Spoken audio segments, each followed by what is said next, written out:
Era manhã em Atenas. O sol mal tocava as pedras do mercado quando um homem de aparência despretensiosa se posicionava no centro da praça. Ele não vendia nada, não carregava ouro, não usava roupas finas, mas com uma única pergunta parava multidões. "O que é a justiça?", perguntava ele, e o silêncio que vinha depois era mais alto que qualquer discurso. Esse homem era Sócrates. Não escrevia livros, não discursava em templos, mas foi acusado de corromper a juventude e por isso condenado à morte. Por quê? Porque ele fazia as pessoas pensarem. E isso, naquela época, assim como hoje, podia ser perigoso. Sócrates não tinha respostas. Ele tinha perguntas, mas não eram perguntas comuns. Eram perguntas que atravessavam a superfície da realidade e iam direto ao coração de quem você é. Não o que você faz da vida, mas por que você faz o que faz. Não qual é sua religião, mas o que você realmente acredita. Não quem você ama, mas você sabe o que é o amor. Suas perguntas desafiavam a ilusão do saber. Por isso, ele dizia: "Só sei que nada sei." Uma frase que parece simples, mas esconde um abismo filosófico. A partir dela, surge o chamado mais profundo que um ser humano pode receber: conhece-te a ti mesmo.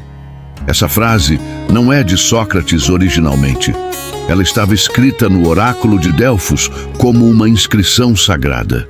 Mas foi Sócrates quem a transformou em uma missão de vida. Para ele, não havia nada mais urgente, mais poderoso, mais necessário do que conhecer a si mesmo. Mas o que isso realmente significa? É olhar no espelho, é lembrar da infância, é saber o que você gosta. Não. Conhecer-se a si mesmo é um processo radical, profundo e muitas vezes desconfortável. É desenterrar verdades que você tentou esquecer. É encarar as mentiras que você conta para si mesmo todos os dias. É ter coragem de se perguntar: quem sou eu? Sem o que o mundo diz que eu sou. Sócrates não dava respostas prontas porque ele sabia: cada ser humano é um universo. E o conhecimento verdadeiro não pode ser transferido como um objeto. Ele precisa nascer dentro de você. Por isso, seu método era o diálogo. Ele fazia perguntas, ouvia e devolvia mais perguntas. Como uma criança curiosa que nunca para de perguntar por quê. Mas não se engane, não era ingenuidade, era estratégia. Ele levava as pessoas até o limite de suas certezas, até o ponto onde a máscara do eu sei caía. E então surgia o espaço vazio. Esse espaço é o início do autoconhecimento. Você já parou para observar seus pensamentos? Já questionou por que você reage com raiva em certas situações? Já se perguntou por que sente ansiedade quando está sozinho? Já tentou entender por que se compara tanto com os outros?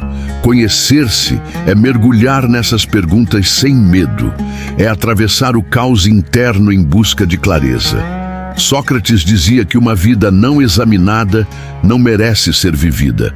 Essa frase é como um soco, porque nos lembra que viver no piloto automático, repetindo padrões, ignorando a si mesmo, é o mesmo que não viver. E o mais assustador: a maioria das pessoas nunca se examina.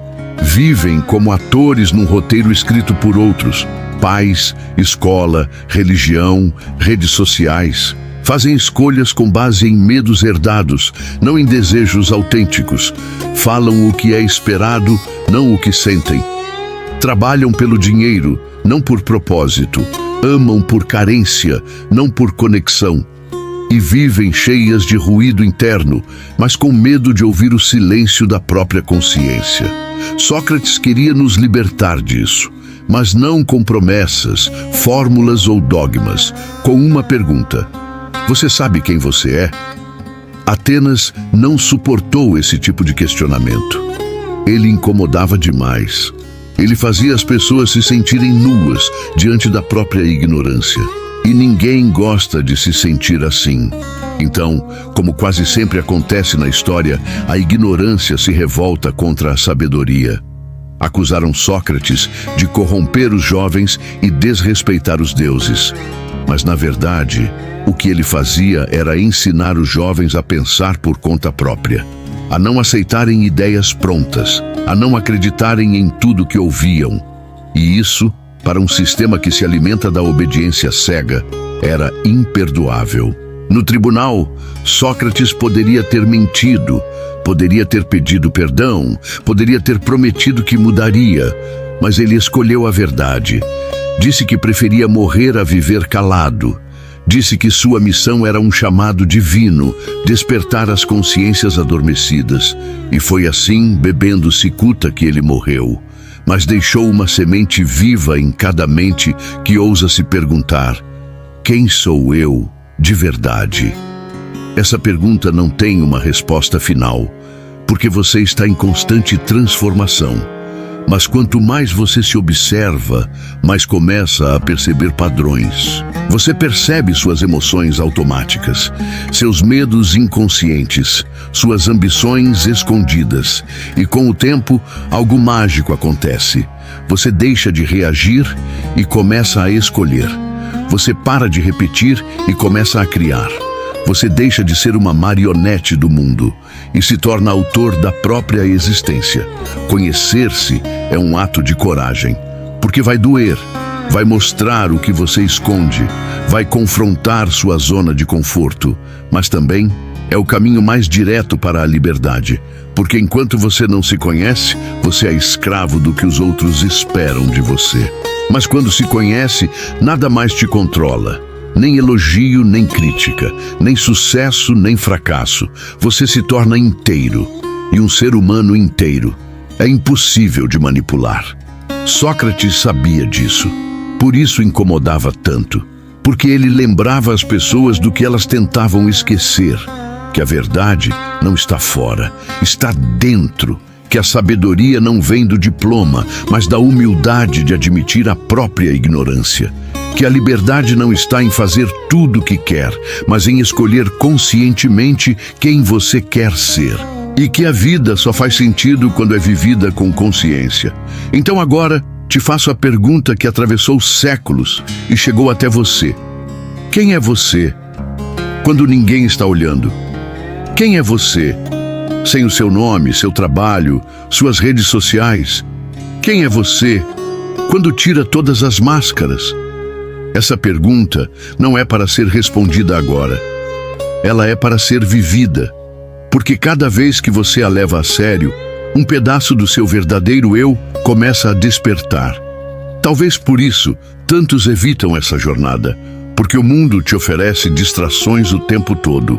Rolagens infinitas, séries, comida, trabalho, drama, dopamina rápida, tudo para você não precisar se olhar. Porque se olhar dá medo, mas também é a única saída. E a verdade é, ninguém vai fazer isso por você. Ninguém vai entrar dentro de você e dizer quem você é.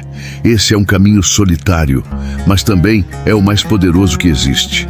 Sócrates viveu há mais de 2000 anos, mas sua mensagem é mais atual do que nunca. Num mundo onde somos bombardeados por opiniões, rótulos, julgamentos, ele nos convida a voltar ao centro, a silenciar o barulho de fora e ouvir o que vem de dentro, a não aceitar a primeira resposta, a não viver pela aparência, a não fugir do vazio, porque é nesse vazio que começa o encontro com o seu verdadeiro eu. Você não precisa largar tudo e virar filósofo, mas precisa parar por alguns minutos todos os dias e perguntar: o que estou sentindo agora? Por que isso me incomoda tanto? Isso que eu quero é mesmo meu desejo ou é de alguém que me ensinou a querer assim? Essa decisão que estou tomando está alinhada com meus valores ou estou só tentando agradar? Conhecer-se não é um destino, é uma prática. E quanto mais você pratica, mais a vida começa a mudar.